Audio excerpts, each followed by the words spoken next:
ভিডিঅ'বোৰ বনাই থকাহে গৈছে কিন্তু মই এডিট কৰি দিবলৈ মোৰ সময়ে হোৱা নাই কাৰণ মোৰ ইউনিভাৰ্চিটিৰ কামবোৰো মানে পুৰা দ্ৰুতগতিত চলি আছে বাৰু যি নহওক আমাৰ ইউনিভাৰ্চিটিখন বাৰু এনেও বহুত ধুনীয়া চাৰিওফালে কেৱল গ্ৰীনাৰী আৰু গ্ৰীনাৰী আৰু আগৰ ভিডিঅ'ত কৈছিলোঁ যে আমাক জল নীতি শিকালে এতিয়া ৰাবাৰ নীতি শিকাব আৰু আজি আমাৰ ৰাবাৰ নীতিৰ দিন আছিলে মানে শিকোৱাৰ দিন আছিলে আৰু আমি বাহিৰলৈকে ওলাই গ'লোঁ যিহেতু বাহিৰত বহুত স্পেচ আছে গতিকে বাহিৰত কৰাই মানে ভাল হ'ব আৰু প্ৰথমতে আমাক মেমে ধুনীয়াকৈ শিকাই দিলে ৰাবাৰ নীতি কেনেকৈ কৰিব লাগে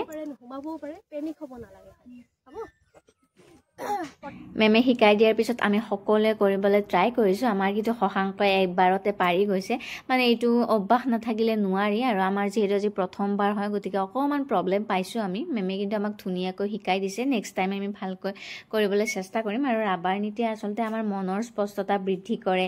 এলাৰ্জি বা এনেকুৱা সংক্ৰমণৰ পৰা আমাক দূৰত ৰাখে লগতে মনটোও শান্ত কৰে আৰু নিশাহ লোৱাত সহায় কৰে নাকৰ ব্লকেজবিলাক খোল খায় গতিকে মানে ভাল হয় ৰাবাৰ নীতি কৰিব লাগে যিসকলে কৰিবলৈ পাৰে বাৰু আজিলৈকে ইমানে নেক্সট মই যেনেকৈ মানে ৰাবাৰ নীতি কৰোঁ আপোনালোকক দেখাম মানে আজি ময়ো কৰিব নোৱাৰিলোঁ বাৰু আজিলৈকে ইমানে পুনৰ